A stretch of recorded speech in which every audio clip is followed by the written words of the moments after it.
अक्सर ये सवाल दिमाग में आता है ना कि दिन रात इतनी मेहनत करने के बाद भी, पसीना बहाने के बाद भी ज्यादातर लोगों का बैंक अकाउंट खाली क्यों रहता है? ये तो हर दूसरे इंसान की कहानी है। मतलब इंसान 12-12 घंटे काम करता है, वीकेंड पर भी लगा रहता है, लेकिन महीने के अंत में वही आर्थिक तंगी सामने खड़ी होती है। बिल्कुल सही कह रही हैं। क्या ऐसा हो सकता है कि इकोनॉमी, बाजार या किस्मत नहीं, बल्कि खुद की सोच ही इंसान को अमीर बनने से रोक रही हो? ये एक बहुत ही गहरा सवाल है। तो आज के इस गहरे विश्लेषण में हम इसी रहस्य को सुलझाने वाले हैं। लुइस हेविस ने दुनिया के 4 सबसे बेहतरीन wealth experts Dan Martell, Jaspreet Singh, Ken Honda और रॉब डायल के साथ जो विस्तार से बात की है, आज हम उनके सबसे अहम विचारों को डीकोड करेंगे। और हमारा मिशन ये खोजना है कि दौलत और प्रचुरता को असल में अपनी ओर कैसे आकर्षित किया जाए, और वो कौन सी पुरानी सोच है जिसे तोड़ना बहुत जरूरी है। और ये चर्चा कितनी रोमांचक होने वाली है, इसका अंदाजा इसी बात से लगाया जा सकता है कि आज हम एक ऐसे व्यक्ति के बारे में जानेंगे जिसने किसी से सिर्फ 1 घंटे बात करने के लिए 1 घंटे के लिए, हाँ, सिर्फ 1 घंटे बात करने के लिए $3.5 लाख दे दिए। ये तो लगभग 2.9 करोड़ रुपए हुआ है। बिल्कुल, इतनी बड़ी रकम सिर्फ 60 मिनट की बातचीत के लिए। उस 1 घंटे में उन्हें ऐसा क्या रहस्य पता चला, ये हम आज की चर्चा में आगे खोलेंगे। मैं खुद ये जानने के लिए बहुत उत्सुक हूँ। साथ ही एक बहुत ही अजीबोगरीब सवाल का जवाब भी तलाशेंगे। क्या पैसे बचाने की बहुत ज्यादा आदत सच में इंसान को शारीरिक रूप से बीमार, यहाँ तक कि कब्ज का शिकार बना सकती है? सुनने में ये किसी मजाक जैसा लगता है ना? मतलब पैसे बचाने और पेट खराब होने का क्या लेना देना? हाँ, सुनने में ये भले अजीब लगे, लेकिन जब चिकित्सा विज्ञान और मनोविज्ञान को जोड़कर देखा जाता है तो इसके पीछे का सच बहुत हैरान करने वाला होता है। मैं सोच रही थी कि ऐसा कैसे संभव है। देखिए, शरीर और दिमाग कैसे पैसे की ऊर्जा पर प्रतिक्रिया देते हैं, ये समझना बहुत जरूरी है। ये सारी बातें हमारे सबकॉन्शियस माइंड यानी अवचेतन मन से गहराई से जुड़ी हुई हैं। तो चलिए पहले सेगमेंट से शुरुआत करते हैं। डैन मार्टेल के विचारों पर आते हैं, जिनकी पूरी थियोरी इसी बात पर टिकी है कि इंसान की मान्यताएं या उसका बिलीफ सिस्टम, उसका बिलीफ सिस्टम, वो उसके व्यवहार को कैसे तय करता है। डैन की एक बात मुझे बहुत सोचने पर मजबूर करती है। कौन सी बात? उनका कहना है कि अगर कोई इंसान अंदर से ये मानता है कि अमीर लोग बुरे होते हैं या पैसा ही सारे फसाद की जड़ है, एकदम सही, तो उसका दिमाग कभी भी अमीर बनने के लिए मेहनत नहीं करेगा। इसका सीधा सा कारण है क्योंकि जाहिर सी बात है, कोई भी इंसान खुद की नजरों में एक बुरा व्यक्ति तो नहीं बनना चाहता। बिल्कुल, इसे मनोविज्ञान में सेल्फ सैबोटाज कहा जाता है, यानी खुद अपना ही नुकसान करना। मतलब हम खुद ही अपनी सफलता रोकते हैं। हाँ, दिमाग का मुख्य काम हमें अमीर बनाना नहीं है, बल्कि हमें सुरक्षित रखना है। अच्छा। दिमाग हमेशा उस चीज से बचाता है जिसे वो खतरा मानता है। अगर सबकॉन्शियस माइंड ने बचपन से ये मान लिया है कि दौलत का मतलब है लालच, या दौलत आने से लोग नफरत करने लगेंगे, तो वो खुद ही सफलता के रास्तों में रोड़े अटकाने लगेगा। बिल्कुल, इंसान को लगेगा कि वो मेहनत कर रहा है, लेकिन कोई न कोई गलती करके वो खुद ही अपने मौकों को बर्बाद कर देगा। ये बात डैन मार्टेल की जिंदगी की उस कहानी में एकदम सटीक बैठती है, जो असल में एक वायरल क्लिप मोमेंट बन गई थी। हाँ, वो कार वाली कहानी। ये सोचकर ही हैरानी होती है कि एक इंसान 27 साल की उम्र में लखपति और 28 में करोड़पति बन जाता है, और वो ये बात पूरी दुनिया से छुपा कर रखता है। बिल्कुल। डैन ने 36 साल की उम्र तक खुद को एक मैक्लारेन कार खरीदने की इजाजत नहीं दी। उनके पास करोड़ों रुपए थे, लेकिन उन्हें पैसे होने का अपराध बोध, यानी एक तरह का गिल्ट महसूस होता था। ये सिर्फ एक व्यक्ति की कहानी नहीं है, ये समाज और परिवार के डर की एक बहुत बड़ी कहानी है। मैं भी यही सोच रही थी कि आखिर ये गिल्ट आता कहाँ से है। अक्सर लोग इस डर से भी अमीर नहीं बनना चाहते कि उनका परिवार क्या कहेगा, या समाज उनसे और ज्यादा की उम्मीद करने लगेगा। ये बहुत बड़ा प्रेशर होता है। एक बहुत गहरी मनोवैज्ञानिक बात यह है कि इंसान एक ट्राइबल यानी कबीले वाला जीव है। हाँ, समूह में रहने वाला। उसे हमेशा ये डर सताता है कि अगर वो अपने समूह या कबीले से अलग हो गया या उनसे ज्यादा सफल हो गया तो लोग उसे बाहर निकाल देंगे। बिल्कुल, और डैन की कहानी में भी यही हुआ। जब डैन ने पहली बार मैक्लारेन खरीदी तो उनकी पत्नी भी उनके साथ उस कार में जिम जाने से कतराती थी, क्योंकि उन्हें लगता था कि लोग देखेंगे तो क्या सोचेंगे, कैसे जज करेंगे। इसी बात पर डैन ने एक बहुत ही तीखी बात कही है, एक ऐसा बोल्ड स्टेटमेंट जिस पर आज काफी बहस हो सकती है। वो स्टेटमेंट अर्थव्यवस्था के बारे में है ना? हाँ, उनका मानना है कि आज के समय में युवाओं को पीछे धकेलने वाली सबसे बड़ी चीज खराब अर्थव्यवस्था या इकोनॉमी नहीं है। तो फिर क्या है? सबसे बड़ी रुकावट ये डर है कि अगर मैं सफल हो गया तो मेरे पुराने दोस्त और परिवार वाले मुझे जज करेंगे। उन्हें लगता है कि पीछे छूट गए लोग कहेंगे, अरे इसके पास तो पैसा आ गया, अब तो ये बदल गया है। ये एक बहुत ही कड़वा सच है। समाज अक्सर सफलता को शक की नजर से देखता है। बिल्कुल देखता है। लेकिन यहीं पर यह समझना होगा कि दौलत असल में है क्या। गैरी वी का उदाहरण यहाँ बहुत प्रासंगिक है। गैरी वी ने क्या किया था? गैरी वी अपनी दौलत का इस्तेमाल दूसरों की मदद करने के लिए करते हैं। ये बात बहुत कम लोग जानते हैं कि उन्होंने अपने पिता की वाइन शॉप को $60 मिलियन के बिजनेस में बदल दिया। $60 मिलियन? हाँ, जबकि खुद केवल $100,000 की सैलरी लेते रहे। उन्होंने अपने पिता के लिए अपना सब कुछ लगा दिया। ये तो बहुत बड़ी बात है। इससे ये साबित होता है कि दौलत बुरी नहीं है। दौलत सिर्फ एक टूल है, एक औजार है। जैसे एक चाकू का उदाहरण दिया जाता है। बिल्कुल, एक चाकू से किसी की जान बचाई जा सकती है और जान ली भी जा सकती है। पैसा भी इंसान के असली चरित्र को सिर्फ और ज्यादा ताकत देता है। ये बात एकदम सही है। लेकिन एक मिनट, मुझे यहाँ चर्चा की दिशा थोड़ी बदलनी है। ये एक तरह का पैटर्न इंटरप्ट है। चलिए दिशा बदलते हैं। क्योंकि अगर हम समाज और परिवार की बात कर ही रहे हैं तो यहाँ एक ऐसा कड़वा सच सामने आता है जो शायद बहुत लोगों को चुभ सकता है। दूसरे सेगमेंट में हम जसप्रीत सिंह के विचारों पर आते हैं। हाँ, जसप्रीत का वो बहुत ही विवादास्पद सवाल। बिल्कुल। क्या लोग जिंदगी भर गलत लोगों से सही सलाह मांगते आ रहे हैं? हम यहाँ किसी का पक्ष नहीं ले रहे, लेकिन जसप्रीत सिंह इसी बात पर बिना किसी लाग लपेट के रोशनी डालते हैं। उनका साफ कहना है कि कभी भी ऐसे लोगों से पैसे की सलाह नहीं लेनी चाहिए जो खुद आर्थिक तंगी में हैं, भले ही वे अपने सगे माता पिता ही क्यों ना हो। ये सुनना थोड़ा अजीब और कठोर लग सकता है। हाँ, अक्सर समाज में यही सिखाया जाता है कि बड़ों की हर बात माननी चाहिए। कोई अपने माता पिता की सलाह क्यों नहीं मानेगा? जिसे अपमान के नजरिए से नहीं, बल्कि एक व्यावहारिक और गणितीय नजरिए से देखना होगा। वो कैसे? जसप्रीत इसे भारतीय प्रवासियों यानी इंडियन इमिग्रेंट्स के उदाहरण से बहुत अच्छे से समझाते हैं। जो लोग बाहर जाके बस गए। हाँ, अक्सर माता पिता अपने बच्चों को सिर्फ डॉक्टर या इंजीनियर बनने की सलाह देते हैं। ऐसा इसलिए क्योंकि उनके जमाने में और उनके नजरिए से यही पैसा और रुतबा कमाने का इकलौता सुरक्षित रास्ता था। तो वो अपनी तरफ से तो अच्छा ही सोच रहे हैं। बिल्कुल, वे अपनी सीमित जानकारी के हिसाब से सबसे अच्छी सलाह दे रहे होते हैं। उनका इरादा गलत नहीं होता। लेकिन जरूरी नहीं कि वो दौलत बनाने का आज के समय का सही तरीका हो। एकदम सही, वे सुरक्षा की सलाह दे रहे हैं, दौलत की नहीं। ये अंतर समझना बहुत जरूरी है, पैसे कमाने और वेल्थ बनाने के बीच का अंतर। ये बहुत बड़ा अंतर है। जसप्रीत एक बहुत ही चौंकाने वाला उदाहरण देते हैं। बेवली हिल्स जैसी महंगी जगह पर ऐसे बहुत से डॉक्टर हैं जो साल का $600,000 कमाते हैं। यानी बहुत बड़ी रकम। हाँ, बाहर से वे बहुत अमीर दिखते हैं, लेकिन अंदर से वे पूरी तरह कंगाल होते हैं। कोई इतनी बड़ी रकम कमाए और फिर भी अंदर से कंगाल रहे, ये कैसे हो सकता है? ऐसा इसलिए होता है क्योंकि इंसान की जीवन शैली का खर्च उसकी कमाई के साथ साथ बढ़ता जाता है, जिसे लाइफस्टाइल क्रीप कहते हैं। बिल्कुल, अगर कोई 1 लाख रुपए कमाता है और 1,20,000 रुपए खर्च करता है तो उसकी कमाई का कोई मतलब नहीं रह जाता। खर्ची कमाई से ज्यादा है। आजकल उपभोक्तावाद यानी कंज्यूमरिज्म हावी है। लोग पैसा कमाने से पहले ही उसे खर्च करने के सपने देखने लगते हैं। ईएमआई पर महंगी गाड़ियां, बड़े घर, ये सब इंसान को अंदर से खोखला कर देते हैं। तो फिर इसका असली समाधान क्या है? जसप्रीत ने असल में अमीर बनने के 5 बहुत ही स्पष्ट और व्यवहारिक कदम बताए हैं। हाँ, मैंने भी उन कदमों के बारे में पढ़ा था। पहला कदम तो बहुत सीधा है, पैसे कमाएं, चाहे वो कोई अच्छी नौकरी हो या कोई साइड हसल। दूसरा कदम है सारे पैसे खर्च न करें।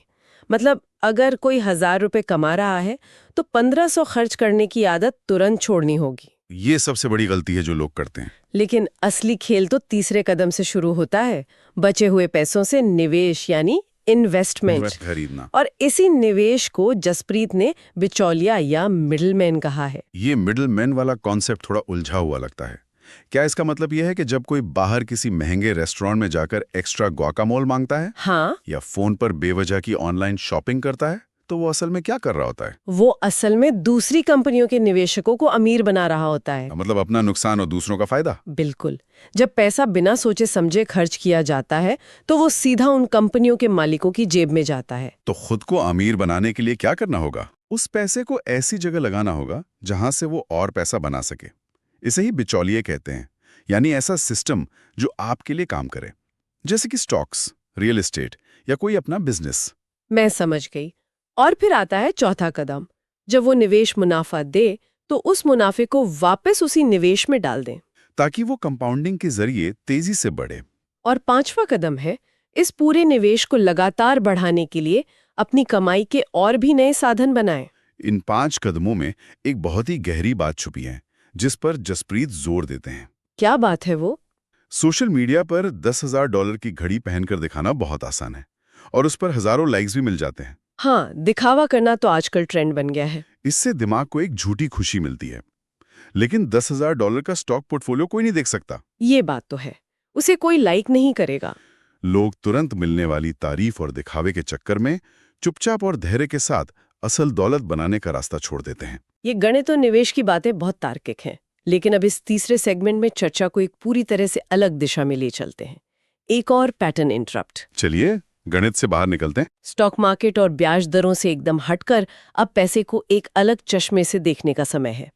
पैसे को एक ऊर्जा और भावना के रूप में देखना। जापानी विशेषज्ञ केन होंडा के विचार यहाँ पूरी तरह से एक नया नजरिया देते हैं।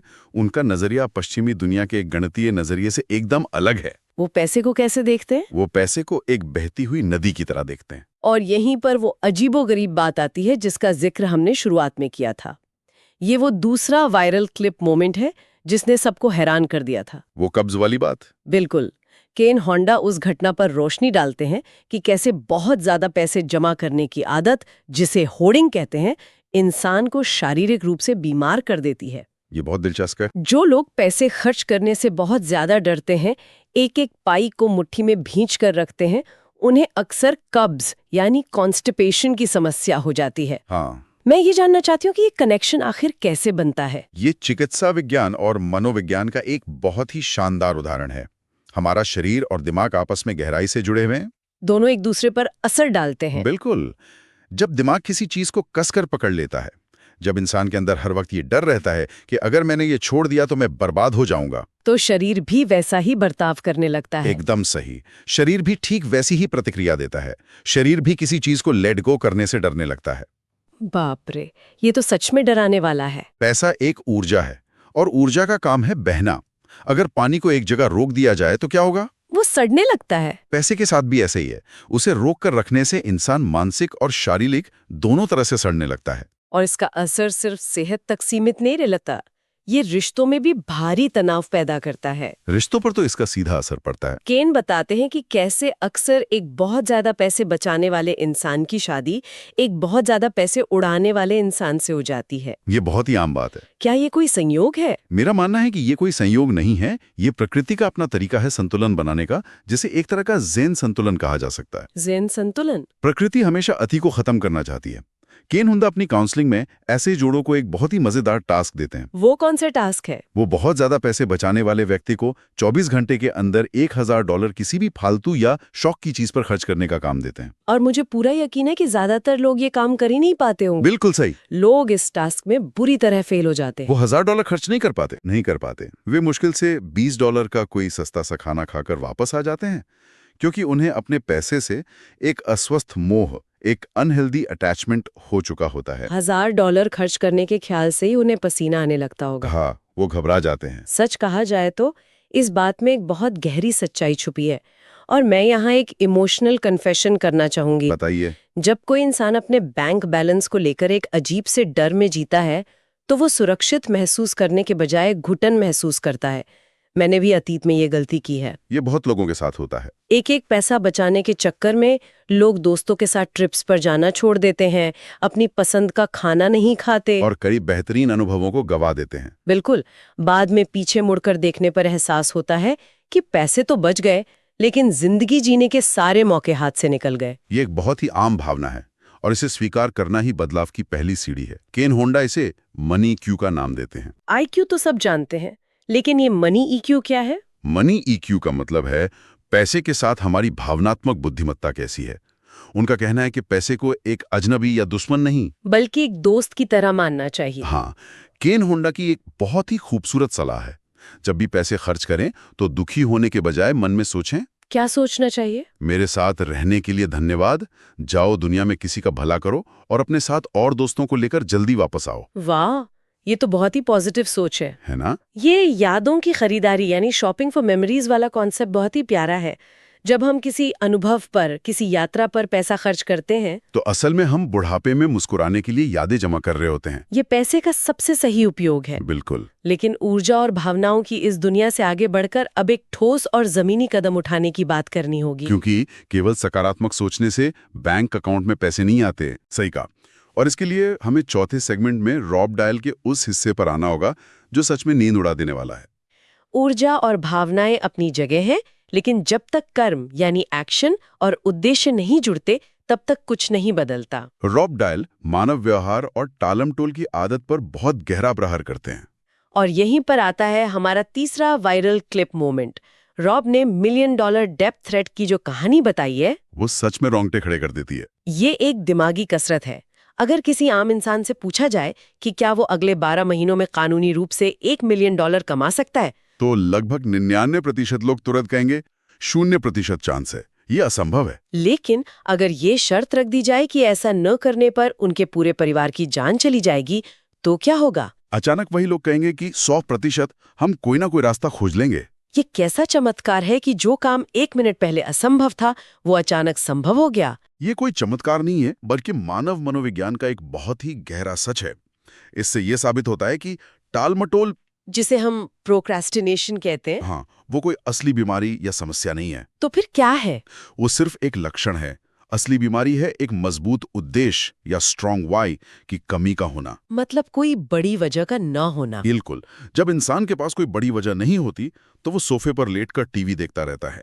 लेकिन जब डर, जिम्मेदारी या वजह पर्याप्त रूप से बड़ी होती है, तो इंसान अपनी सारी शारीरिक और मानसिक सीमाएं लांघ जाता है। उसे वो रास्ते दिखने लगते हैं जो पहले कभी दिखाई नहीं देते थे। और यही वजह है कि रॉब प्रेजेंट टेंस यानी वर्तमान काल की भाषा के जादू पर बहुत जोर देते हैं। ये बहुत जरूरी पॉइंट है।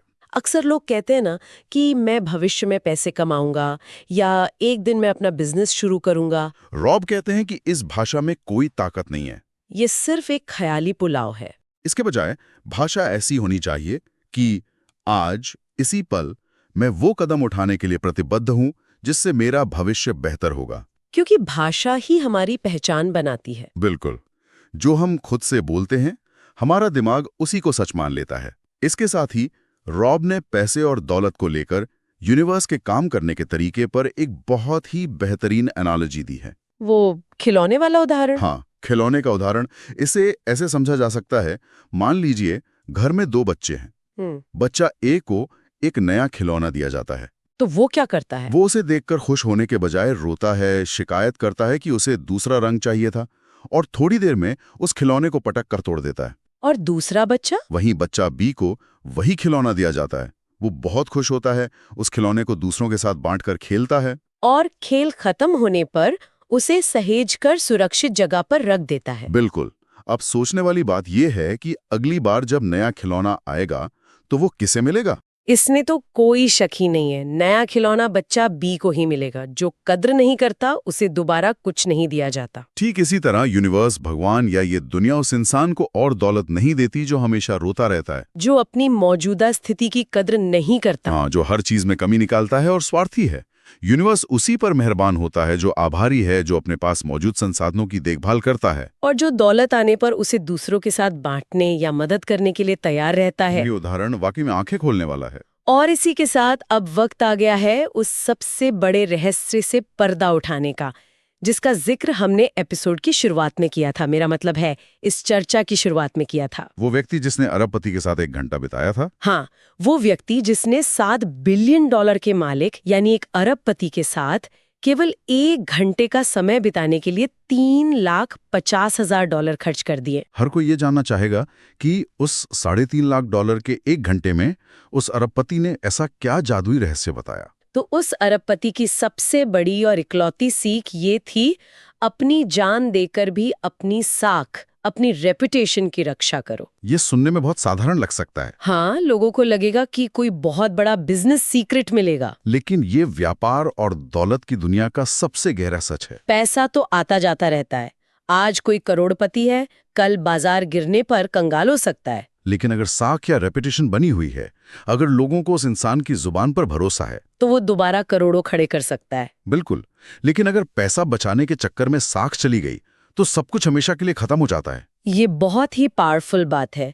अगर आज के इस पूरे गहरे विश्लेषण को एक धागे में पिरोया जाए तो ये पूरी तरह स्पष्ट हो जाता है कि असली दौलत केवल बैंक अकाउंट के नंबर नहीं है। ये पूरी तरह से हमारे दिमाग की उपज है, हमारे अवचेतन मन की प्रोग्रामिंग का नतीजा है। एकदम सही। आज की चर्चा से ये स्पष्ट हुआ कि डैन मार्टल के अनुसार कैसे अपनी सीमित करने वाली मान्यताओं और डर को पहचानना है। जसप्रीत सिंह के जरिए ये समझ में आया कि झूठे दिखावे के बजाय पैसे को सही जगह पर कैसे निवेश करना है। केन होंडा ने यह सिखाया कि पैसे को डर के मारे रोक कर रखने के बजाय उसे एक अच्छी ऊर्जा की तरह बहने देना चाहिए। और अंत में रॉब डायल ने ये याद दिलाया कि टाल मटोल का बहाना छोड़कर जिंदगी में एक मजबूत उद्देश्य कैसे खोजना है। ये सब इसी बात पर निर्भर करता है कि जब अगली बार कुछ पैसे हाथ में आएं तो कौन सा रास्ता चुना जाता है। क्या वो शिकायत करने वाले, हर बात पर रोने वाले बच्चे ए का रास्ता होगा, या फिर एक आभारी, समझदार और देखभाल करने वाले बच्चे बी का रास्ता, जिस पर ये यूनिवर्स और ज्यादा भरोसा कर सके और उसे और ज्यादा प्रचुरता दे सके। ये चुनाव हर दिन, हर पल करना होता है। और यही चुनाव इंसान का आर्थिक भविष्य तय करता है। बिल्कुल। इसी के साथ हम आज की इस बेहतरीन और रोचक चर्चा के अंत पर पहुंच गए हैं। लेकिन जाने से पहले एक बहुत ही गहरा सवाल है जिस पर विचार किया जा सकता है। कौन सा सवाल? अक्सर कहा जाता है कि पैसा इंसान को बदलता नहीं है। पैसा केवल उस चीज को बड़ा कर देता है जो इंसान अंदर से पहले से होता है। हाँ, एक मैग्नीफाइंग ग्लास की तरह काम करता है। तो आज रात सोने से पहले खुद से ये जरूर पूछना चाहिए कि क्या? कि हमारा मौजूदा बैंक बैलेंस हमारे असली रूप के बारे में दुनिया को क्या बता रहा है। ये सच में सोचने वाली बात है। फिर मिलेंगे एक नए गहरे विश्लेषण के साथ। धन्यवाद।